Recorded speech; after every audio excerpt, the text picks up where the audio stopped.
Namoonni dhagahuu hin dandeenye sammuun isaanii cufaafate. Keessa isaanii kennaa guddaa qabu. Kennaan qabu fayyadamee wantoota garaagaraa hojjedhee gurguruun waan mana barnootaa maatii kiyyaaf immoo xaa'oo bitaan ture.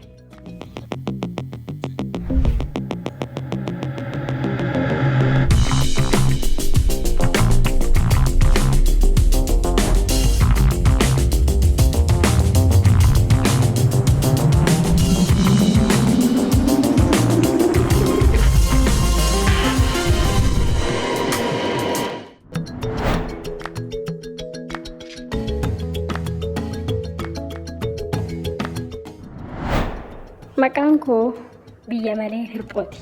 Dhaladhee kanaan guddadhee naannoo Oromiyaa Tullu Boollatti. Barnoota kutaa 12ffaa bara kanaan xumure.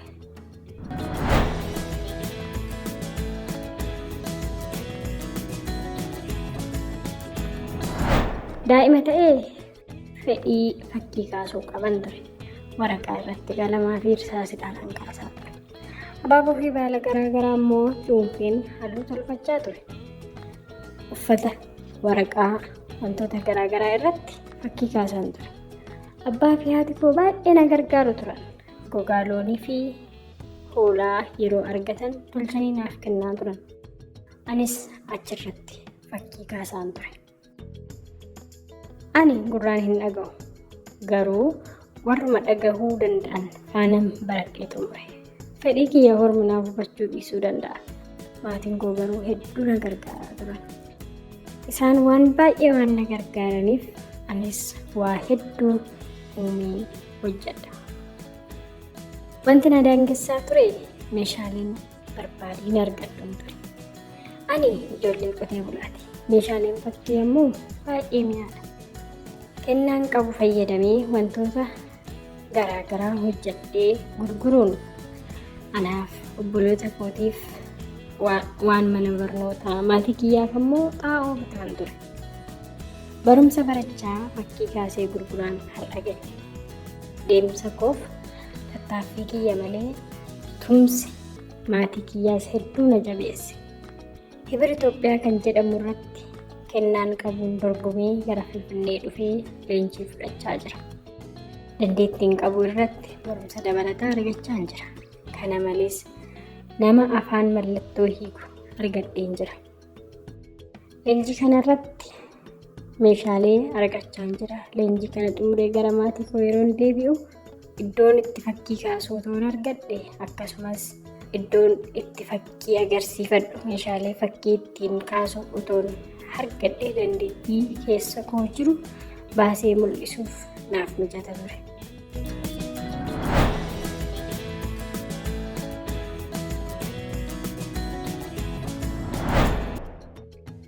Yeroon daa'ima ture mana barnootaa daa'imman dhaga'uu hin dandeenye osaanaa jiru galee barachaan ture. Achi baay'ee dhukkubsadheen gara maatii kiyyaa deebi'e. Dhukkubsachaa waanan tureef baay'ee rakkadhe. Sana booda warra dhagaan waliin barachuu eegale. Obboleeyyan koo anaaf jedhanii yoo darbanis duubatti deebi'anii lafaana barachaa turan. Dabtara barattootaa irraa barreeffachaa sochii afaan barsiisaa hordofuun barachaan ture. Obboloonni koo fi hiriyoonni koo baay'ee na gargaaru. Waan naaf hin galle naaf ibsu turan. Haatii fi abbaan koo gargaarsa addaa naaf taasisaa turan.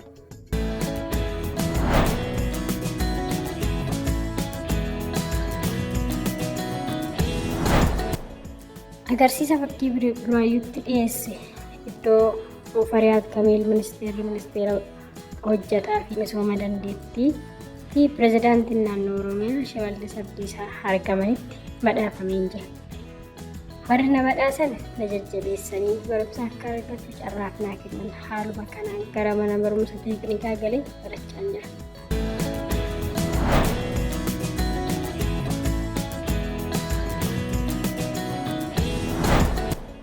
Badhaasni kun akka namaan wal baru carraa guddaa naaf uume. Kana malees manneen barnootaa, hoteelonni, dhaabbileen garaagaraa beeksisa akkan hojjedhuuf badhaasa kanaan booda na gaafatanii hojjedheera.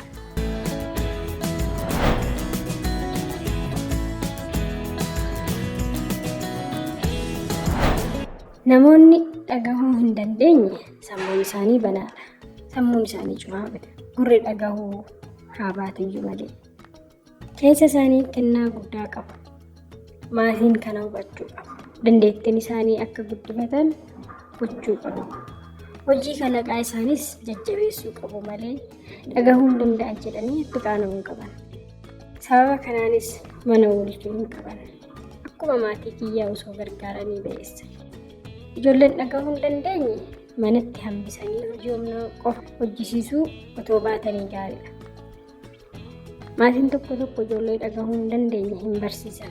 Namni dhagahuu hin dandeenye dandeettii cimaa ni qaba.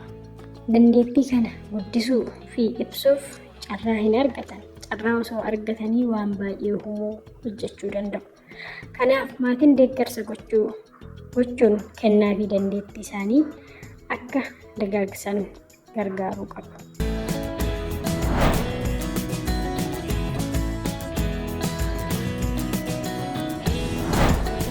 Inni guddaan afaan mallattoo akka babal'atu taasisudha. Afaan kanaan of ibsuu dandeenyee kennaa fi dandeettii qaban ibsuu danda'u.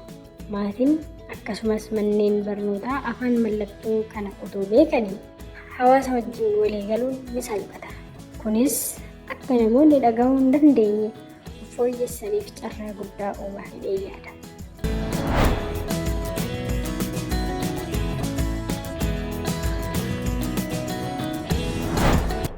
Amma iddoo mijataa hin taane keessattan fakkii kaasaa fi gurguraa jira. Gogaas harkaan tolfadha. Maashina sana hojjetuu qabu. Maashina kana otoon argadhee akkasumas iddoo mijataa otoon argadhee baay'een gammada. Kunis haala hojii fi iddoo gurgurtaa naaf mijeessa. Yoon kana argadhe maatii fi hawaasa naannoo kootiif bu'aa guddaa qaba jedheen yaada. Iddoo bal'aa yoon argadhe namoota akka kiyyaa dhagahuu hin dandeenye gurmeessee waliin hojjechuu nan barbaada.